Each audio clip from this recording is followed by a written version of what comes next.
My wife announced, "I'm getting my tubes untied. My ex wants kids now." Assuming I'd raise them, I said, "Follow your heart." Then I filed for divorce and froze my assets. Her lawyer called me 2 hours after the surgery. Original post or mail thought I had a solid marriage with Denise, 41. 15 years together, 12 married, no kids. That was our deal from day one. She got her tubes tied 5 years into our marriage because we were that sure. I supported her completely, drove her to the surgery, took care of her during recovery. We built a comfortable life, nice house, travel twice a year, early retirement plans. 3 weeks ago, Wednesday evening, we're having dinner. She drops this on me between bites of pasta. Trevor reached out. He wants to have kids with me. Trevor, her ex from before we met. The love of her life who dumped her for a younger woman 16 years ago. Me, okay, and you're telling me because? I'm considering getting my tubes untied. Fork literally fell out of my hand. Me, come again? He realized he made a mistake. We've been talking for months. He wants to try again, wants a family with me.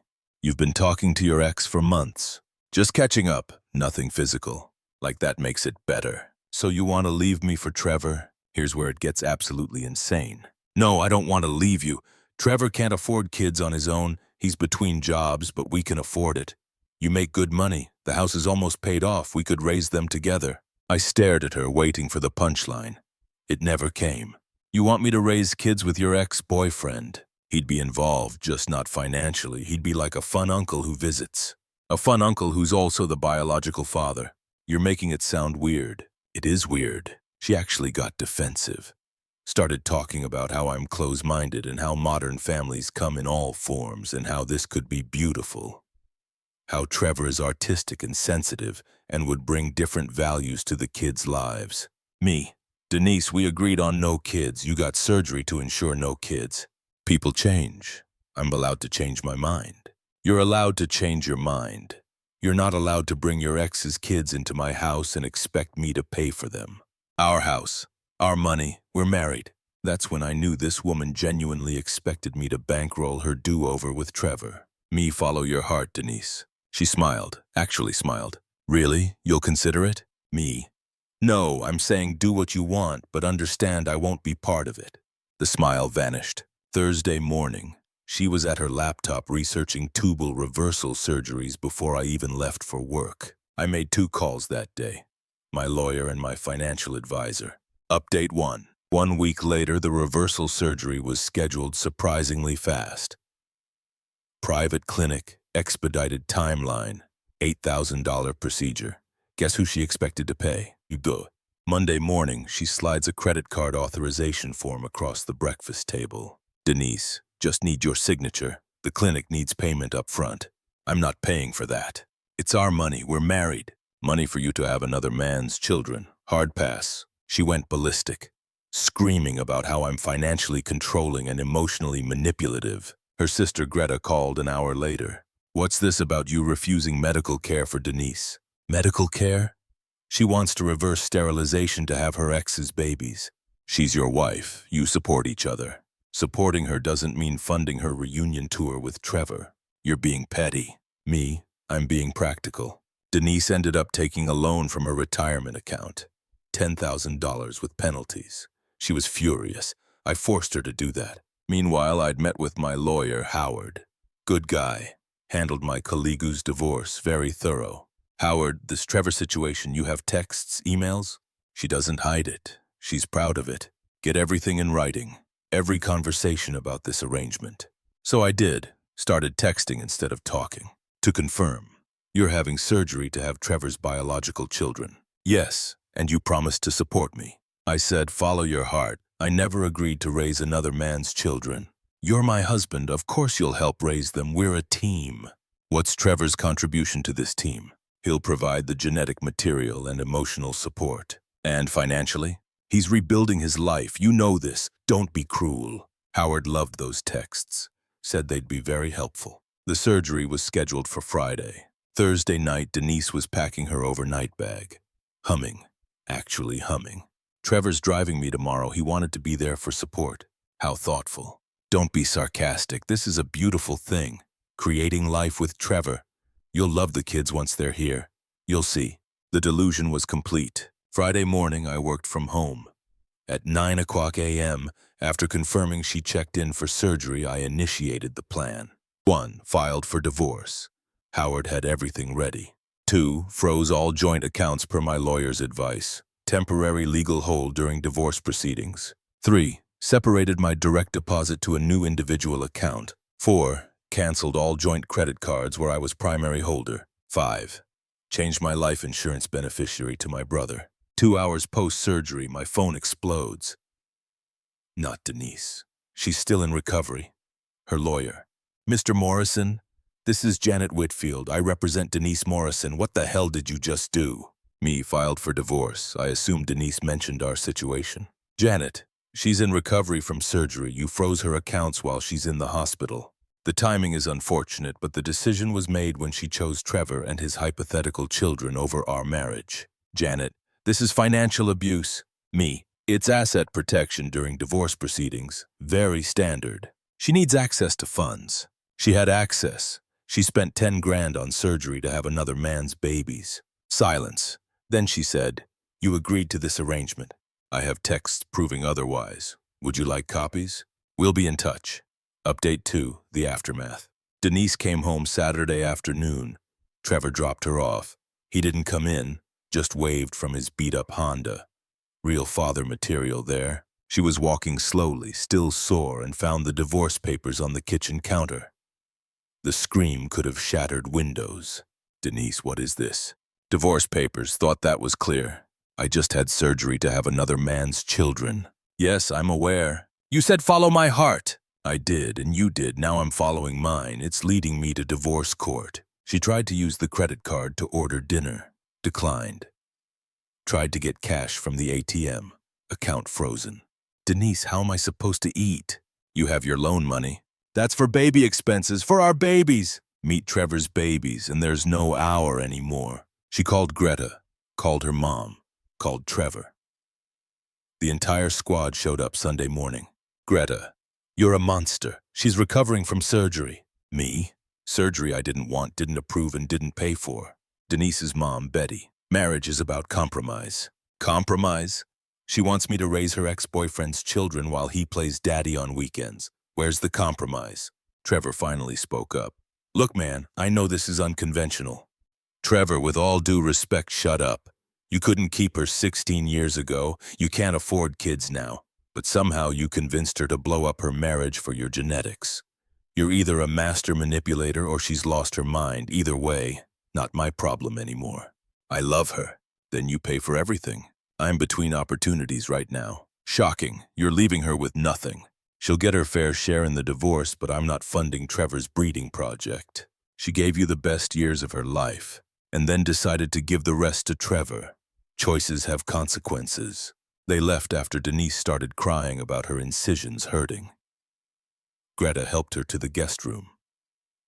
Yeah, she's in the guest room now. That evening, Denise tried emotional manipulation. Remember when we got married, you said you'd do anything for me.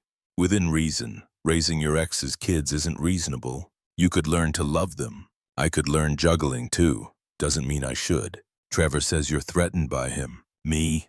Trevor's unemployed and trying to get his ex to fund his legacy. I'm not threatened, I'm disgusted. Monday she escalated, posted on social media. Some men can't handle when a woman chooses her own path. Controlling behavior is abuse. Financial abuse. My body, my choice. The comments were mixed. Her friends rallied. Mine saw through it.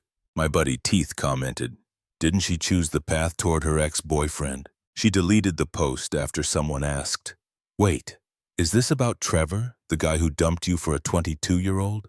Update 3, the legal battle. 2 weeks post-surgery, Denise hired Janet full-time. They came out swinging with demands.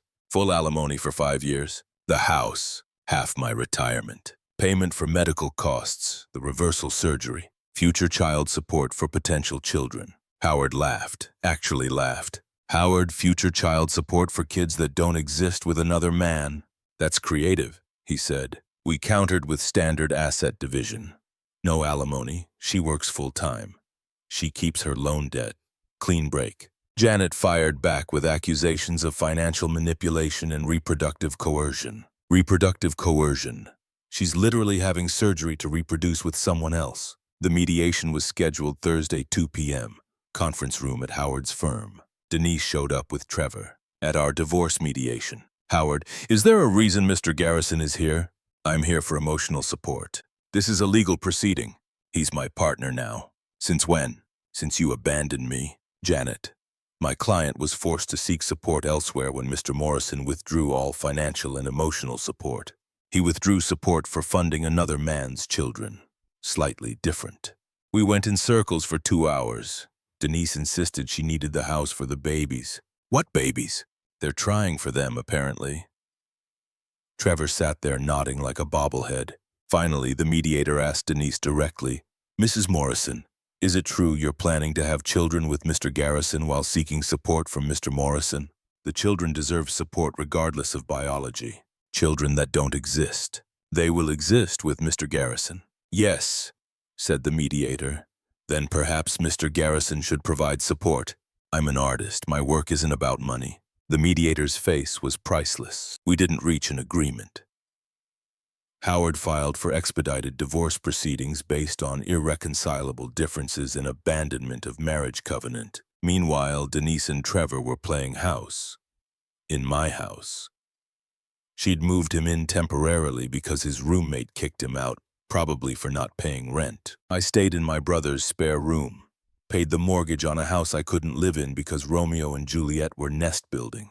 Friday night got a text from my neighbor. Trevor's moving furniture around. Thought you should know. My furniture in my house being arranged by the unemployed artist. Update 4. The restraining order. Denise escalated things beyond belief. She changed the locks on my house.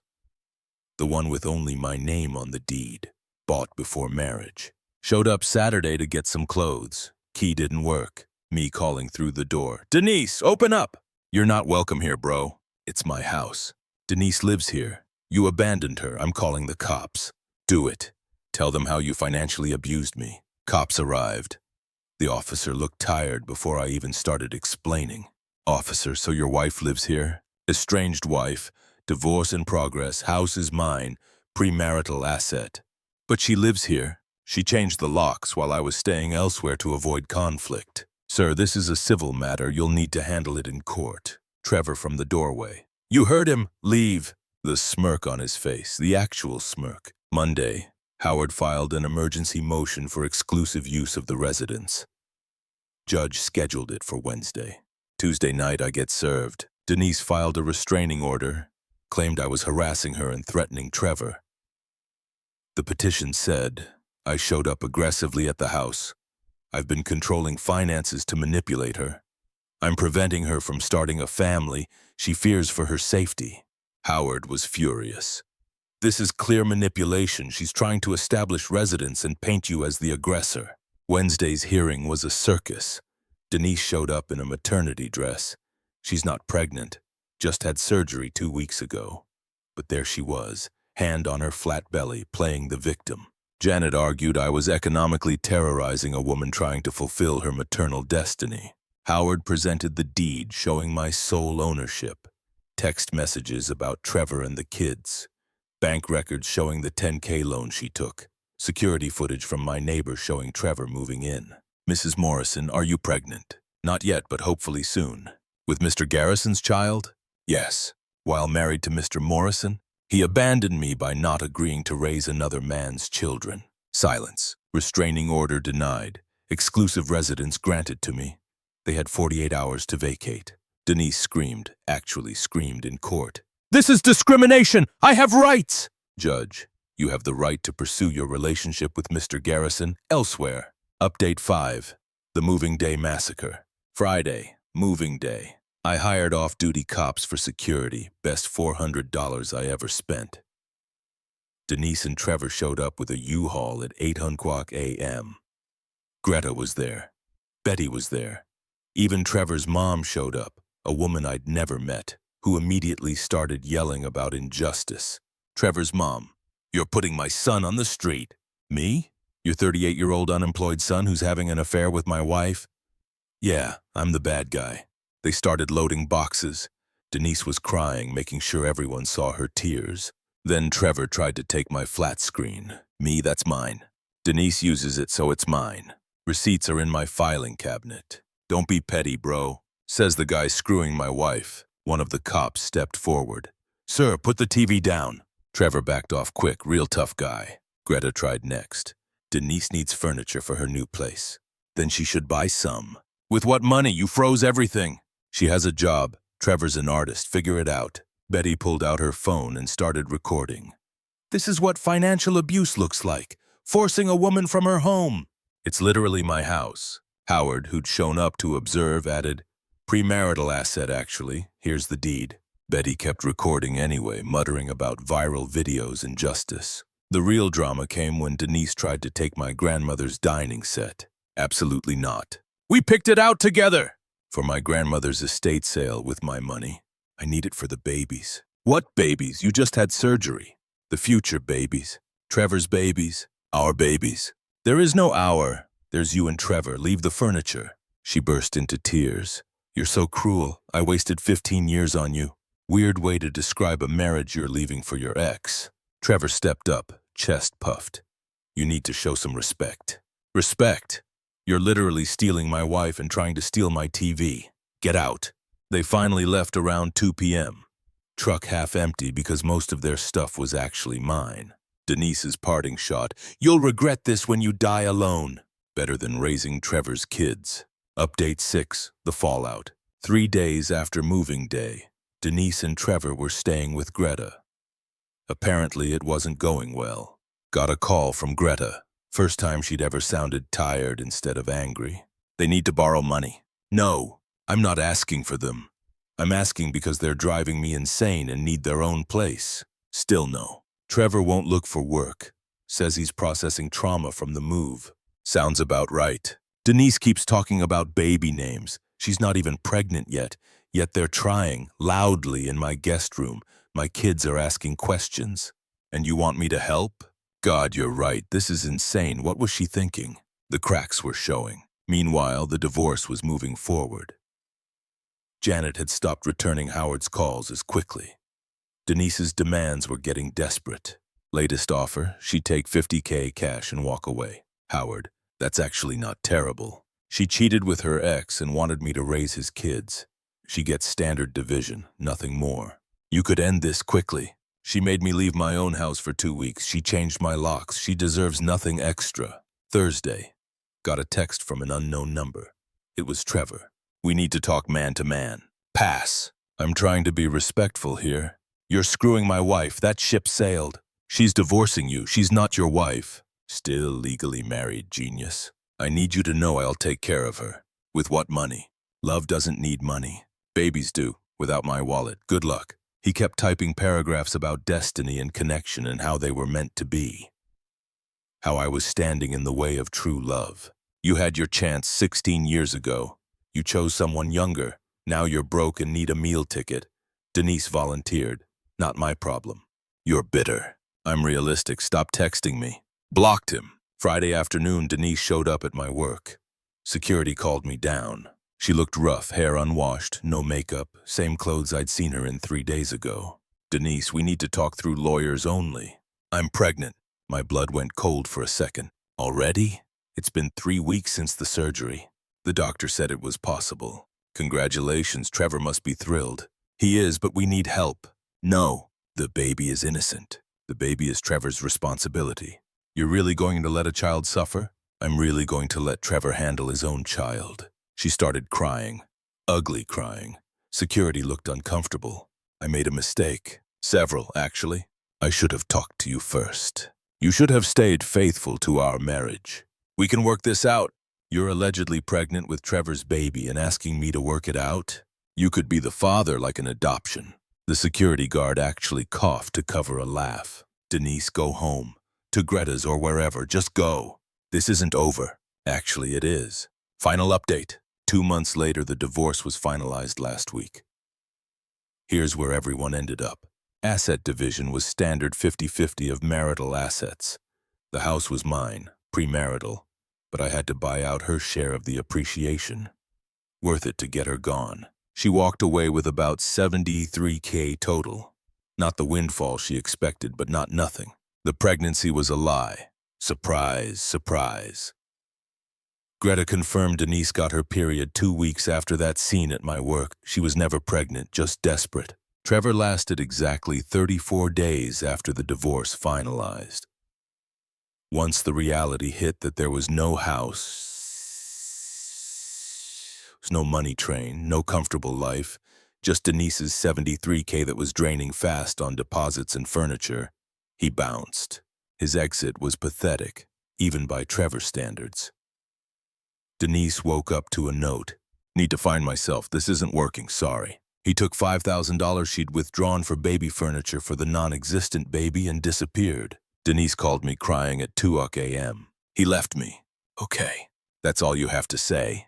What did you expect me to say? I gave up everything for him. Yes, you did. You must be happy. I'm indifferent. I want to come home.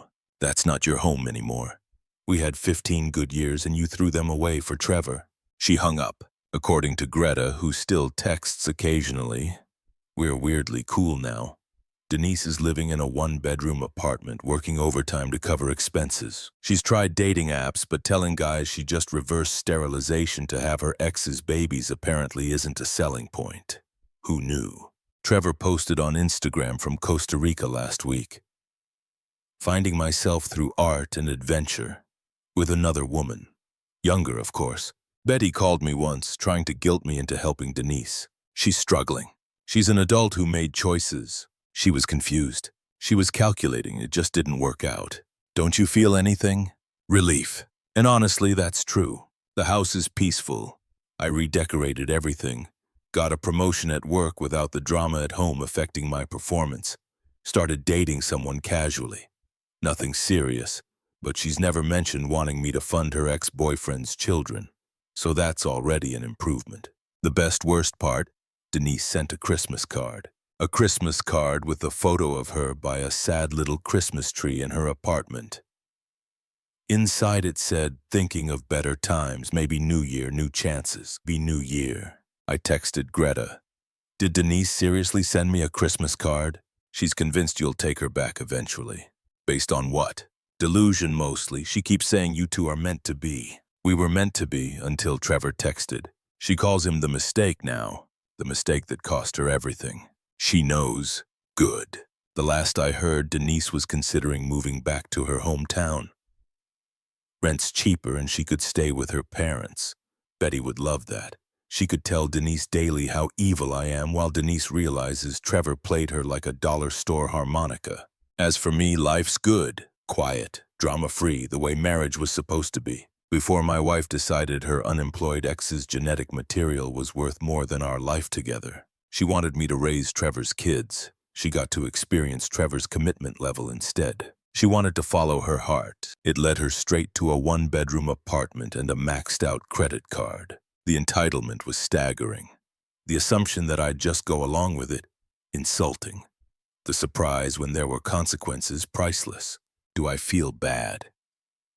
Sometimes late at night I remember good times, then I remember her sitting across from me, excitedly explaining how I'd be paying for Trevor's offspring while he played weekend dad, and any sympathy evaporates. She made her choice, boss, I made mine. The difference is I can live with mine. Trevor's still finding himself in Costa Rica. Denise is finding out that starting over at 41 with nothing but debt and delusion isn't the romantic adventure she imagined. And me? I'm finding that peace and self-respect are worth more than any relationship built on entitlement and betrayal. Best $73,000 I ever spent to get my life back.